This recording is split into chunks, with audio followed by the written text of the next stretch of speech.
bomb and terrorist stampede and conflict. Okay. So what is an oil spill? An oil spill is the release of a liquid petroleum hydrocarbon into the environment. Okay, especially in the marine areas. Okay, so most of the time, what is its cause? Most of the time, it is due to the human activity or in terms of some pollution. Okay, so due to the release of crude oil, offshore platform from the offshore platform, drilling rigs, as well as spills of refined petroleum products are primary cause of such oil spill. Okay, oil spill into sometimes also oil spills can occur in some rivers, bays, or in the oceans. Most often are caused by accident involving tankers, barges, pipelines, refineries, drilling rigs, and storage facility. Okay, sometimes most of the time these are on the marine areas, but sometimes also they can happen in rivers, bays, or in the ocean. Okay, but most of the time it is due to some accident involving the tanker or some offshore platforms or even refined petroleum products. All these things can cause the such spill. Okay, even if we clean the oil spill in a very effective way, still the cleanup of oil takes weeks and months, or even sometimes it takes up to years.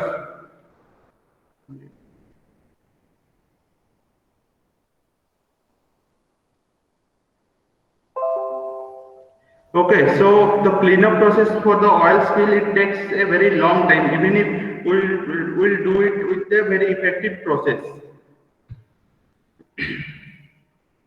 So such oil spills affect local industries, human health, marine ecosystem, vegetation, mangroves, marine life, and damage the beaches.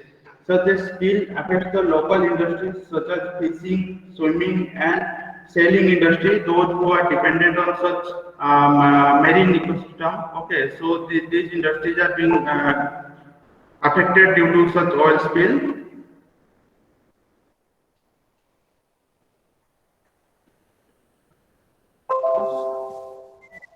ಹೇಳಿದ್ದು Okay, so what are the cause? Why is fishing industry having in it? Hello, someone please turn off your mic.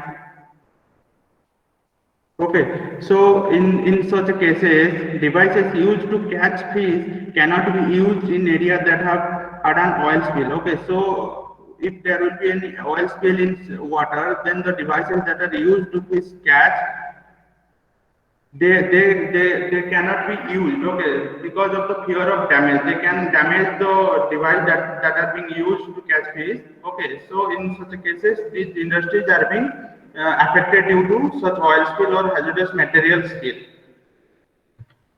Human health, inhalation of vapor, touching oil slicks, and consuming contaminated seafoods. Okay, so sometimes due to the consumption or even touching the oil spills or the inhalation of vapor, all these things cause various types of disorder in human health. Okay, causes most of the time these are neurological disorder, acute toxic effects, ocular, some eye, there will be some eye problem in that. Okay, and also problems of a respiratory system. This type of inhalation of vapor, or sometimes when someone will be coming in contact with such vapor, then there can be some respiratory problems also. Okay, and most of the time they will create nausea, throat infection, nose and eye irritation, along with migraine and headaches. Okay, so these are some common problems like migraine, headaches, nausea, throat infections, nose and eye irritations. Okay, this oil spill or hazardous material spill can cause all these things to human health. Then marine ecosystem. So this sort of oil spill, they will prevent the movement of waves. They will for the cold and low energy little water movement. So in such cases there will be very little water movement. Okay, even if it will be dependent on the cold and low energy situation, the water movement will be less. Areas affected, it will affect estuaries or force okay, proximity to bird breeding colony. So wherever the bird breeding colony, it can affect those areas also. and how it affects the vegetation. The root areas of plants may be harmful. So wherever the plant vegetation will be there, it can affect their root area. Living coral is also vulnerable to oil slicks. Okay, if there will be any oil spill, it can cause damage to the living corals. A thick coating of oil on the leaves. Okay, so if there will be any leaves in such a environment, then a thick coating of oil on the leaves can damage their photosynthesis process. Okay. Then what are how the oil spill affects the mangrove? Okay, salt tolerant trees and shrubs provides habitat for seabirds. So what are the most like how these mangroves are being useful? So these salt tolerant trees and shrubs provide habitat for seabirds. These mangroves are habitat for seabirds, crabs, oysters, and breeding ground for birds. Okay. Their complex root system stabilize sediment, preventing soil erosion. So these mangroves, wherever they will be present, their root system stabilizes the sediment and it prevents soil erosion. And in such a case of oil spill, they obtain oxygen. These mangroves they obtain oxygen on aerial roots. Okay, and in the case of such oil spill, it may clog and stop oxygen supply in these mangrove trees. There may be long-term loss of habitat. Okay, if there will be the habitat like breeding ground for birds, if there will be oil spill, then their habitat will also be hampered with that. And the other type of hamper is that in the root system they obtain some sort of oxygen. Okay, these mangroves.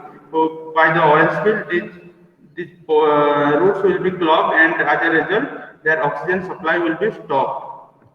Then effects on marine life, physical effects on marine birds and mammals through smoothing where oil coats the outside of their bodies covering feathers and fur. Okay, so if there will be any this oil spill in marine, then the marine birds and mammals they will be submerged with that oil spill. As a result, there will be oil spill on their outer body parts, like their feathers and furs.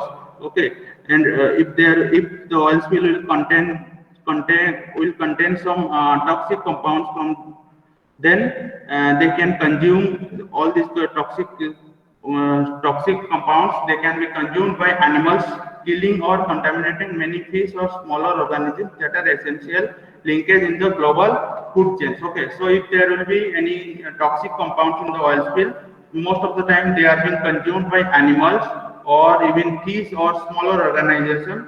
So smaller organisms. So all these things will either they will kill them or they will contaminate the food habitat. Okay, so these smaller organisms and fish are very essential linkage in the global food chain, and as a result of this oil spill, this global food chain will be affected. If such oil spill will be killing the fish and organisms. Okay, the smaller microorganisms. Then damage to beaches, marshland, and fragile marine ecosystems. So absorption of oil by fibrous plants and grasses, they will damage the beaches, and also if there will be any underwater ecosystem, they will also be damaged by such oil spill. So hazard emergency management. Okay, so basically there are three types of hazard management, like bioremediation, manual treatment, and mechanical treatment. Okay, so what do we do in bioremediation? So certain fertilizers, plants, and their associated microorganisms have the ability in speeding up the breakdown of oil. So there are some fertilizers, plants, or some microorganisms that help in breaking down of the oil. Okay, so it will be easy to remove them. So mostly these are some bioproducts. Okay, that are being used, but even if after the bioremediation, some manual treatment or even mechanical treatments are being done to for this oil spill management. Okay, so in manual treatment, most common method of shoreline cleanup to remove oil and debris in most of the shoreline, and shoreline most of the time it is used in the shoreline. Okay, this manual treatment, the oil materials are collected in buckets and drums and are transferred to a processing station. So in a manual treatment, they are being collected in buckets and drums, and later on they are being transferred to some processing station, processing unit for their further process. And in a mechanical treatment, use of mechanical system to collect, contain, and recover oil. So in a mechanical system, some mechanical device will be used to collect the spillover oil in the water. Okay, so and when the cleanup process is to be performed in water, various methods are being used. These are boom, burning, or in situ burning. Okay, so wherever the oil will be there, it will be burnt at the same place. Spreading of chemicals, skimming, and solvent that are of different types. Okay, solvents are of different type. Most of the time, these are like organic or inorganic type. Okay, then we'll see what are the what are all these methods when there will be when there will be the cleanup process will be in water. Okay, so first the booms are temporary floating barriers used to contain marine spills, protect the environment, and assist the recovery. Okay, so these are temporary floating barriers. A boom includes a containment partition that floats on and extends above the water surface, and a curtain that sinks into the water. So a part of the boom will be floating, and a part of that boom curtain that will sink into the water, that will prevent the movement of the oil. So there is this short clip, just go through it, what is the role of boom and how it is done. So suppose there will be a floating barrier. Okay, this will prevent the floating of the oil, and it will it will just capture them or in and all together. Okay, so a small part of that boom will be floating in the water, and a part of that it will be inside the water. Okay, then burning. In certain cases, usually in remote areas, it is possible to burn up spilled oil in situ. Okay, so if it will be a remote areas, inaccessible areas, in such cases, the spilled oil is burnt up. Okay, burning can eliminate large volumes of oil quickly and effectively.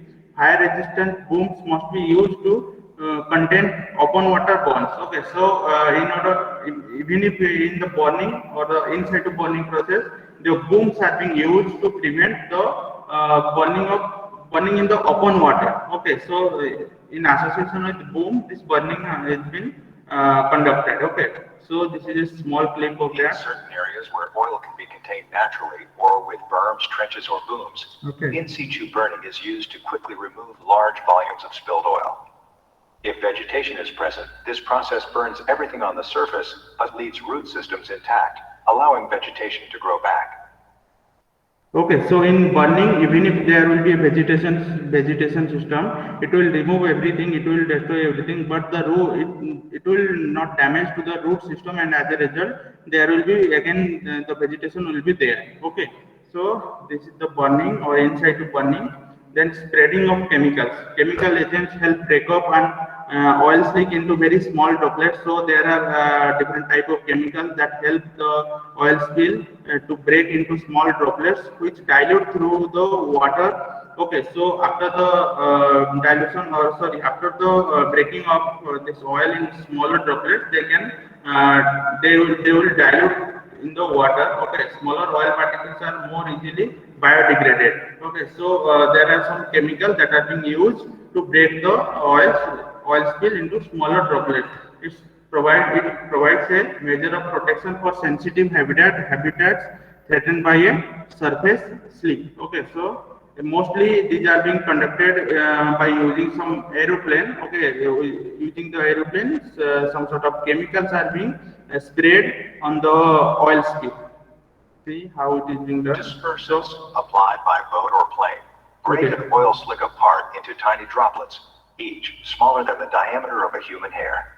These tiny droplets then disperse evenly into the water, where they are naturally biodegraded by microorganisms.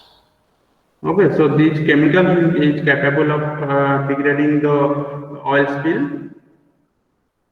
Then skimming. So skimming is basically a mechanical method, where there's some mechanical equipment used to physically remove floating spills from the water surface. Skimmers technology, most of the time they use suction or even sometimes they use gravity. Okay, gravity to separate the spilled oil from the water. Skimmers are generally effective only in calm water. So most of the time, if there will be any calm water environment, then only these skimmers are being used effectively. If there will be a disturbance in the water, then they may not be, the skimmers may not be that much effective. So A see, variety of it's a skimmer mechanical technologies are used skimmers. to physically remove floating oil from the water's surface. Many designs use suction to collect the oil, while others use gravity or specialized oil-attracting conveyors. Okay, so it may be due to suction or gravity or even sometimes some oil attracting some chemicals or something they will use to prevent, to separate the oils from the water. Okay. Then these are some list of four major oil spill in the history. Okay, the first one is the Torrey Canyon oil spill that occurred on March 18, 1967. Okay, it is in the southwest coast of United Kingdom, where 25 to 36 million gallons of oil are being discharged into the water. Okay, then comes the Sea Star oil spill. Okay, that occurred on 19th of December 1972. That occurred on Gulf of Oman, where 35.3 million gallons of oil being discharged into the water. Then comes the Odyssey oil spill that occurred on November 10, 1988, that happened in the North Atlantic coast of Canada. Okay, where 40.7 million gallons of oil are being discharged into the water. Then comes the empty Haven tanker oil spill that occurred on April 11, 1991. Okay, where it happened? It happened in coast of Genoa in Italy, where 45 million gallons of oil are being discharged into the water. Then we'll cover a case study, the Exxon Valdez oil spill that occurred on March 24, 1989, where over 11 million gallons of crude oil are released into the water of the Gulf of Alaska. So where it happened? It happened in the Gulf of Alaska. What was the cause? The oil tanker struck the Black Reef in the Prince William Sound region of Alaska. So there was a region named with Prince William Sound in the Alaska, and the tanker that was containing the oil that struck some reef, okay, Black Reef, and as a result, there were around 11 out of the 11 cargo tankers, 8 of the cargo tankers, they ruptured, and as a result, this incident happened, this oil spill happened. Okay, so this is a small clip of that oil spill of that incident. It's been 30 years since the waters of Bly Reef in Alaska were contaminated with more than 11 million gallons of crude oil after an Exxon oil tanker impacted the reef's seabed. Today, we revisit how the Exxon Valdez oil spill happened. According to The Atlantic, on March 24, 1989, the Exxon Valdez oil tanker was entering Alaska's Prince William Sound. It had departed from the Trans-Alaska Pipeline Terminal on March 23 at 9:12 p.m. and was carrying 53.1 million gallons of oil. At 12:04 a.m., the tanker slammed into Bly Reef, tearing open its hull and spilling 11 million gallons of oil into the water and the surrounding environment. That's the equivalent of 17 Olympic-sized swimming pools. According to Scientific American, nearly 2,000 kilometers of the shoreline were contaminated. Wildlife in the area was also severely damaged. Thousands of otters, harbor seals, seabirds, and fish were killed. According to the Environmental Protection Agency, 3 methods were used to clean up the spill: burning the oil on the water surface, mechanical cleanup via oil skimmers, and chemical dispersants. High-pressure hot water was also used to clean the surrounding beaches until it was determined that it was cooking microorganisms present in the shores, which in turn damaged the soil. According to a case study by the International Tanker Owners Pollution Federation Limited, ExxonMobil had to pay $4.3 billion as a consequence of the spill, in addition to the $2 billion it spent the first year on cleanup efforts. The Exxon Valdez oil spill is the second largest spill in history, second to the Deepwater Horizon oil spill. Okay, so what are the cause and effects? So the primary cause was the collision of the tanker. Okay, so why did that happen? It was due to the damaged radar. The radar that they were using in that tanker, it was not working since last 1 year, and when it collided with the reef, resulted in the rupture of 8 of its 11 cargo tanks. Okay, so there are 11 cargo tanks, and out of that, 8 cargo tanks got ruptured, releasing 11 million gallons of crude oil into that ecosystem, into that environment. Okay, into that water. So alteration and the why it happened? Alteration of the vessel course to avoid iceberg. The captain who was in the charge, okay, he ordered to alter the vessel. So they changed the vessel's course, their path, the usual path. They just changed it to avoid iceberg, and even the report of that incident. Suggests that the captain Joseph Hazelwood was under the influence of alcohol. Okay, so the captain was he was drunk when this incident happened. That resulted over 1,300 miles of coastline were contaminated. Okay, so due to this oil spill, 1,300 miles of coastline were contaminated. Almost 250,000 seabirds, 2,800 sea otters, up to 300 harbor seals, 250 bald eagles, and at least 22 whales were killed in that incident. Okay, and what are the cleanup methods that are being used here? So chemical dispersions or the spreading of the chemicals instead of burning, mechanical skimmers are being used. Also, in addition to these methods, hot water spray, the high pressure hot water spray are being used in the beach to clean the beach rock or something like this. Okay.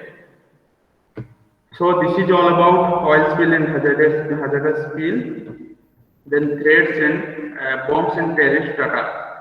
Okay, so basically there are two types of threats: bombs threats or terrorist attack threats. Okay, so when if there will be any bomb or terrorist attack threats, so what are the first thing we need to do? Okay, so we have to check uh, what are the frequency that we are getting such type of threats. Okay, and what are the in most of the times the targets are the commercial and religious facilities are attractive targets. Why?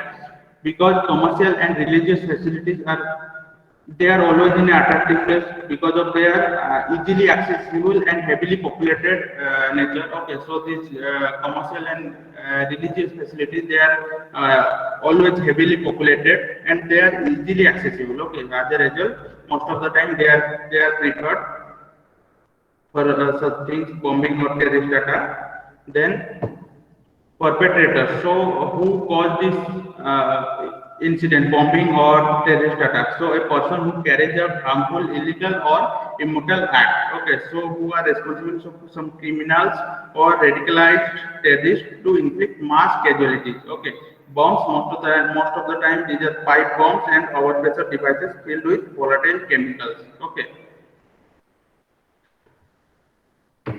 Then impacts of bombing and threats. Okay, so what are the possibilities if there will be such an incident?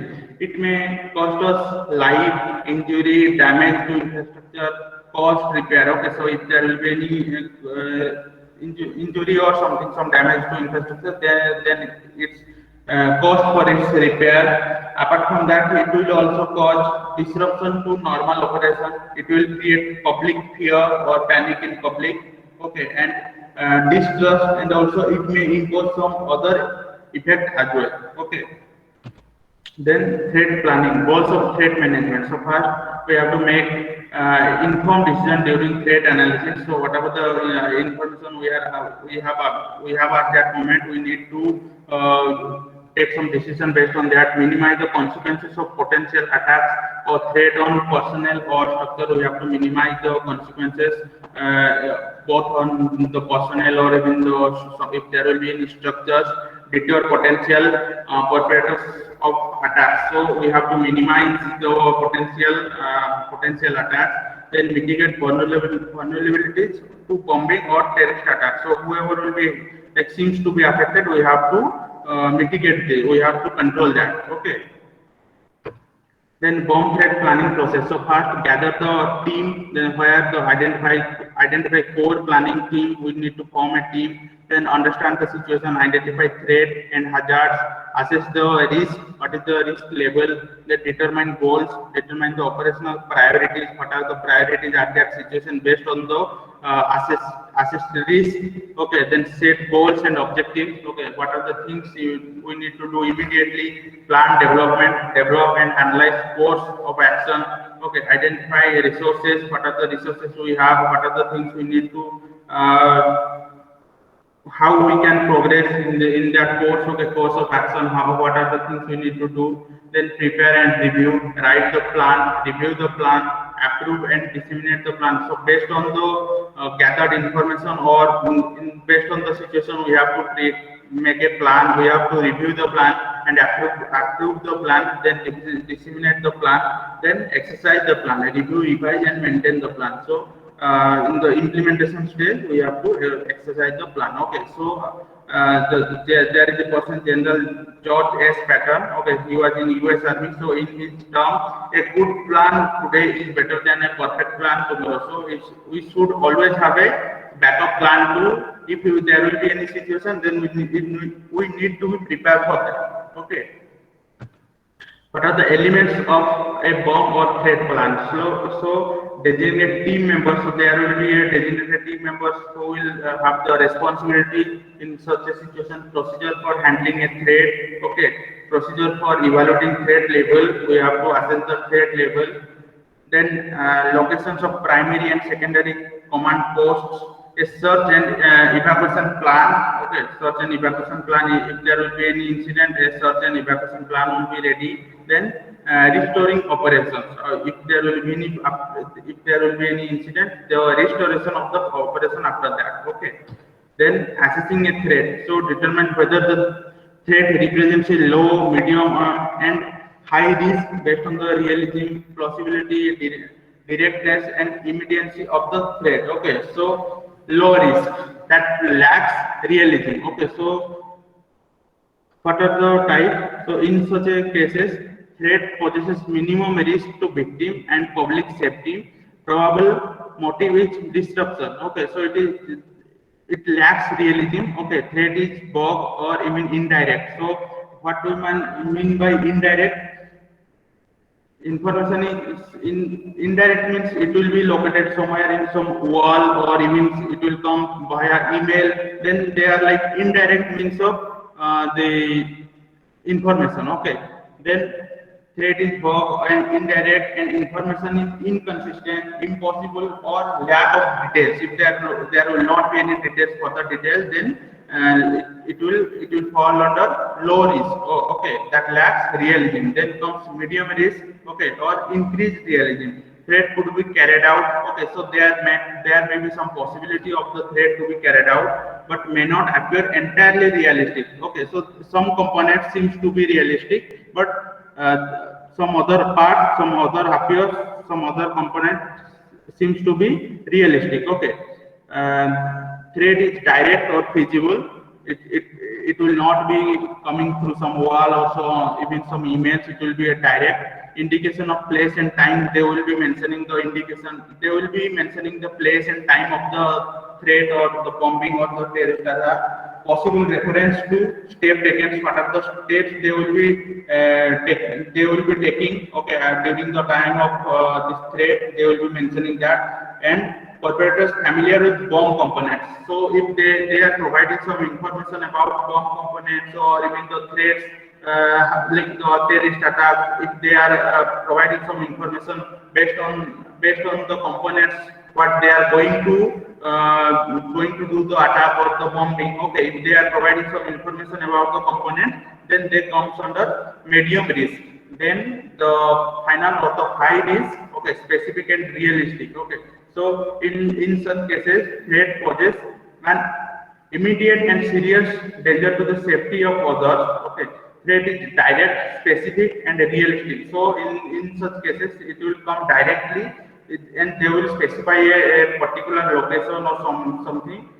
They may include names. They can include if they want to harm some person or even some structure. They will name it. Okay, whoever the perpetrators will be doing it, they will name it. They will give a particular time. They will give a particular location, and also they might sometimes tell about the device that they are going to use. Okay, perpetrators provide his or her identity. Even sometimes they take the responsibility of such incident. Okay, and they, what it suggests, concrete steps. Okay, in such cases, it comes under high risk.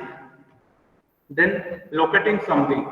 So if we are locating something, then if there will be something unattended item or suspicious item. Unattended item is any unattended item, that is bag or package, vehicle. Okay, that comes under unattended item. It is not someone's possession, has no obvious signs of being suspicious, does not correlate to a received threat. Okay, so this comes under unattended item. Then suspicious item, a suspicious item that is anything like package or vehicle. Examples such as unexplained wires, electronics, unusual sounds and vapor or odors. Okay, all these things comes under suspicious items, and where it needs trained person. Some trained person or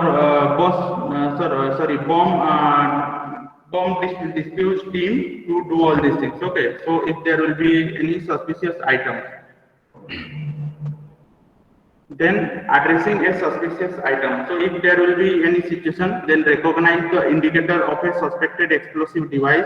What are the device that is being used? Just recognize it. Avoid the area. Isolate the suspected device. Okay, so there will not be like a crowd or people should not be around that place. Isolate the suspected device in a separate place.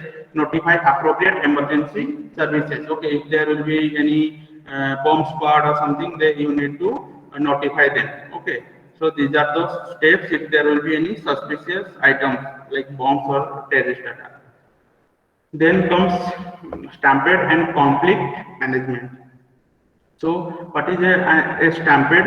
An act of mass impulse among herd animals or a crowd of people. So, it can be due to a group of animals or even a group of people in which the herd or crowd collectively begins running with no clear direction or purpose. Okay, so due to some panic or something, this crowd or the herd of animals, they begins running with no clear direction or purpose, then it will create the stampede. Okay, so human stampedes, mostly this occurs in religious pilgrims and professional sporting and music events. So mostly this will be in religious pilgrim places, and if there will be a sporting or music event where thousands or even sometimes lakhs of people will be present. Okay, cause most of the time it is panic. Okay, mass panic in the people. It will create such type of stampedes. Okay, as a case study, you will see Patna stampede during Chhath. Okay, so it occurred on 18th November 2012. So what is how the importance of Chhath Puja? So 4 days Chhath Puja is the biggest religious festival in Bihar and eastern Uttar Pradesh. Okay, so Chhath Puja, it's a 4-day festival. Tens of thousands of people come to the Ganges to offer prayers to the sun. Okay, so it happened in the banks of Ganges river. Okay, many of the dead were women and children. Most of the people who got died there. Most of the people were women and children. The accident happened following the collapse of a massive bamboo bridge. Okay, so they have prepared some like temporary bamboo bridge, and it got collapsed. That created the panics among the people, those who are present there, and as a result, the stampede occurred. In panic, the victim were crushed to death. Okay, most like the primary cause was the panic. Also, power to the site had failed, which increased the panic. Okay, so at that moment, the electric supply was just failed at that moment, which created like more panic among the people, and this incident happened. Then what can be done for its prevention? Okay, so most major crowd disasters can be prevented by simple crowd management. Okay, crowd management strategy. So you need to have a different crowd management strategy. Even if there will be some incident, how they can be like directed to the exit plan. Something you need to have the plan. Then this stampede can be avoided. Okay, it is simply due to the crowd management. Human stampedes can be prevented by organization and traffic controls such as barriers. Sometimes you can use barriers, okay, and some traffic controls to avoid such type of stampedes. For an example, in 1989, Hillsborough disaster was a human human cross which occurred during the Football Association Cup semi-final. Okay, it was in UK. Okay, the match between Liverpool and Nottingham Forest FC. Okay, it happened in 1989, where 15th April 1989 at the Hillsborough Stadium in Sheffield in England. Okay, so the cross resulted in the death of 96 people and injured about 766 others. The main reason for the disaster was the failure of police control. So the police control just got failed, and as a result, it got the people got panic, and as a result, this stampede happened that caused around death of 96 people and injury of 766 people. Okay, there was a match between Liverpool and Nottingham. Okay. Then comes conflict. So what is a conflict? A conflict is a situation in which someone believes that his or her own need has been denied. Okay, a conflict, if there will be some situation where someone feels that his or her needs has been denied, then it creates conflict. A conflict is a predictable social phenomenon. Okay, disagreement is a difference of opinion. So what is the difference between disagreement and conflict? Okay, so disagreement is a difference of opinion. So if you have some different opinion than some other, then it comes under disagreement. Okay, it is based upon one's personal orientation, how you think, how you decide, include values, what are your ethics, values, needs, interest or intention. Okay, so if it will differ from someone, then it comes under disagreement.